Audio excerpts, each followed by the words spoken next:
किसानों की दिवाली इस साल काली होने वाली क्योंकि फसल हाँ, खराब वो हो जो गई। है काली दिवाली जो है वो कुछ थोड़े मायने में क्यों ना हो, आनंदी हो, इसलिए तो 32,000 करोड़ के ऊपर दिवाली के पहले इन लोगों को दिया जा रहा है।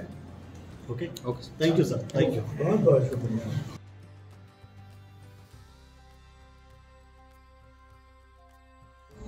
नमस्कार. येवला तालुका पोलीस स्टेशनच्या वतीने समस्त नागरिकांना दीपावलीच्या खूप खूप शुभेच्छा. दीपावली सण साजरा करताना काही खबरदारी घेणे आवश्यक आहे. त्या अनुषंगाने दीपावली सणाच्या काळात गावी जाताना कोणत्याही मौल्यवान वस्तू गर्दीच्या ठिकाणी सोबत घेऊन जाऊ नये. गावी जाताना कोणत्याही प्रकारचे मोबाईलवर स्टेटस ठेवू नये. तसेच घरातून बाहेर पडताना किंवा इतर गावी जाताना कोणत्याही मौल्यवान वस्तू सोने असेल, चांदी असेल किंवा इतर पैशाच्या स्वरूपात रक्कम असेल ती पेटी किंवा कपाटामध्ये ठेवू नये. गावी जाताना शेजारच्या व्यक्तीला घरासाठी राखण करण्यास सांगणे. तसेच घरातील लाईट रात्रीच्या वेळी शक्यतो चालू ठेवणे. गर्दीच्या ठिकाणी सोनचाकडी चोरापासून सावध राहणे.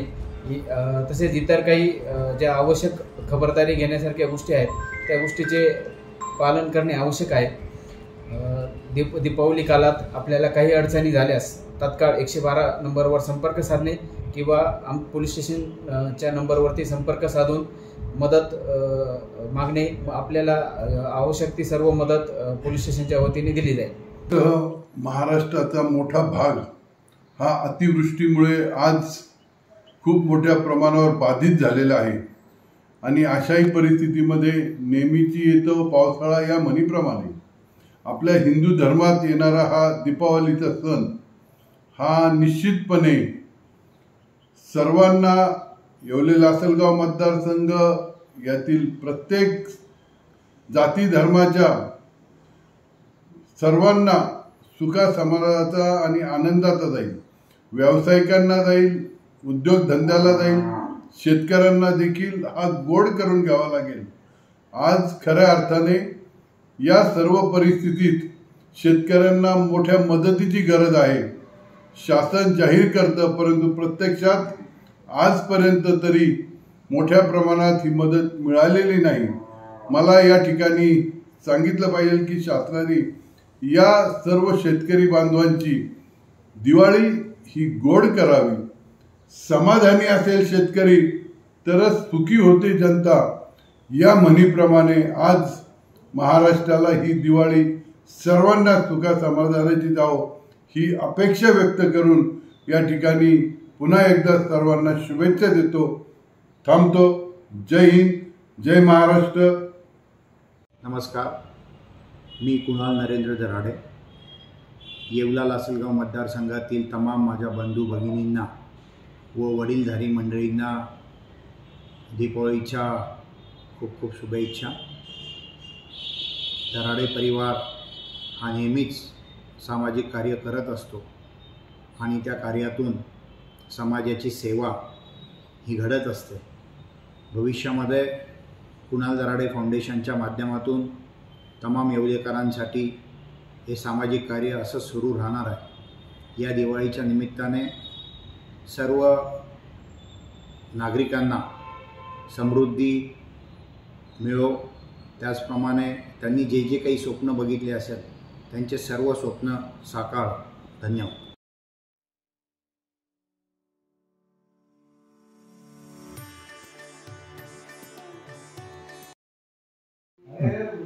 नमस्कार, दिलीप दाजी खोकले, कापसे पैठणी संचालक. आता येणाऱ्या ह्या दीपावलीच्या माझ्या सगळ्या ग्राहकांना, माता भगिनींना खूप खूप शुभेच्छा.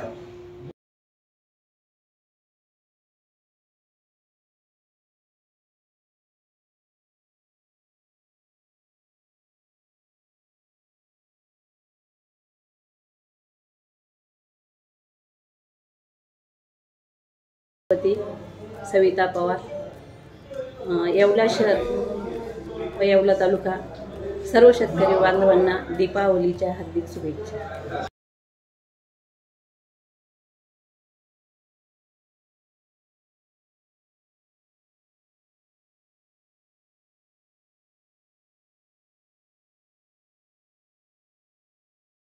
मी राजेश भांडगे पैठणी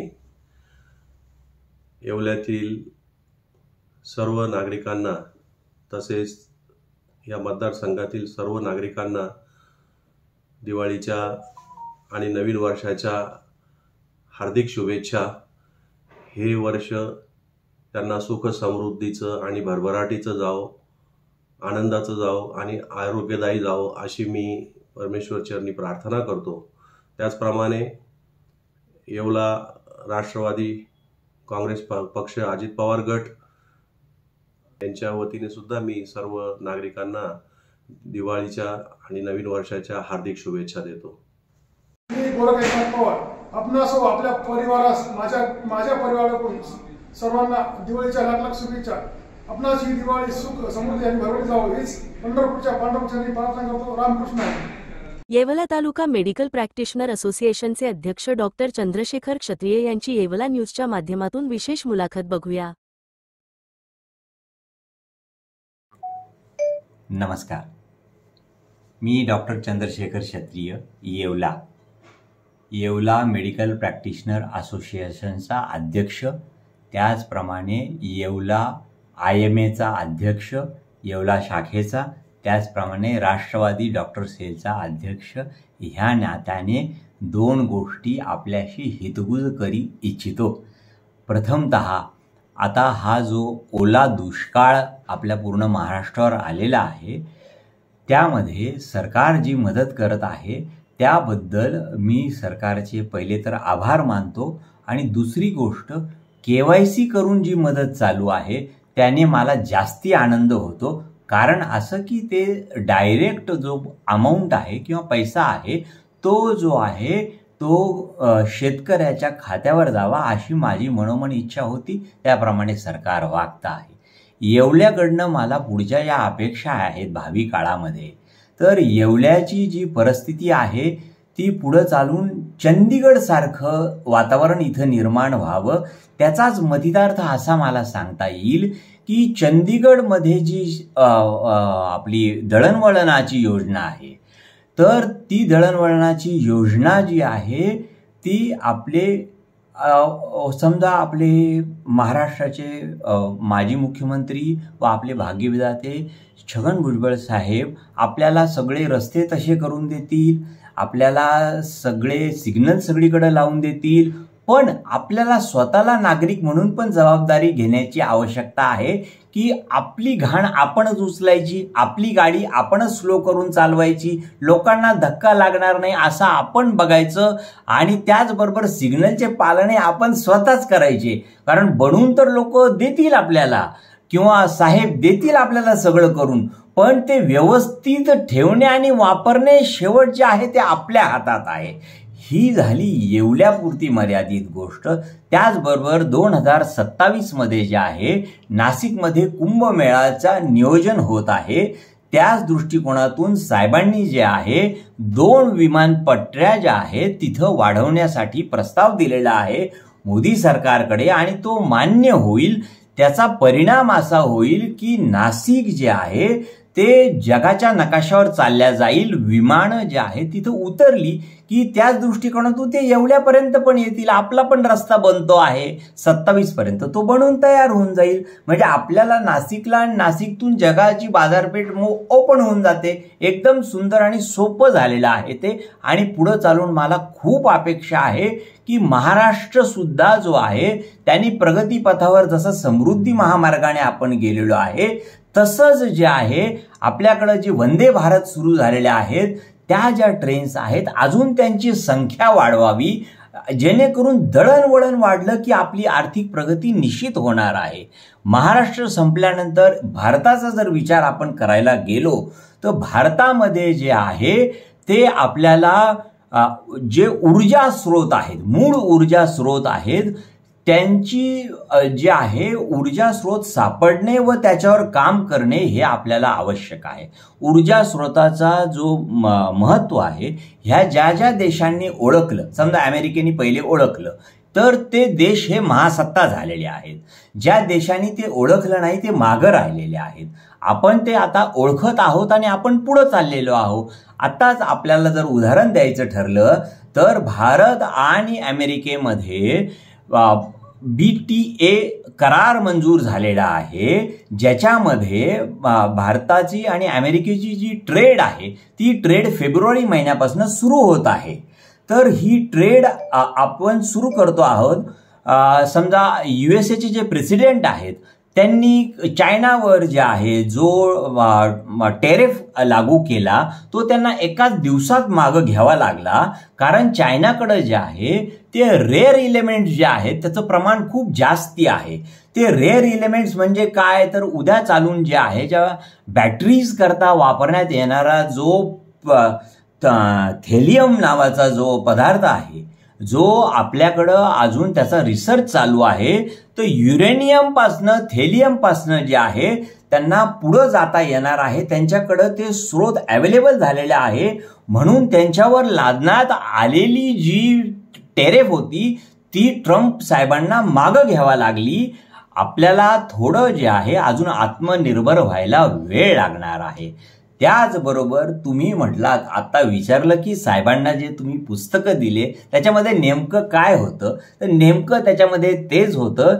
पहिली गोष्ट म्हणजे एक युद्ध असतं हे जे शस्त्रास्त्राने लढलं जातं, आणि दुसरं युद्ध जे असतं ते जे आहे आपण आपल्या लॅबोरेटरीमध्ये काही आजार तयार करतात काही देश आणि दुसऱ्या देशांवर ते त्याचा वापर करतात. हे जे आहे पहिले महायुद्धापासून जे आहे हे चालत आलेलं आहे.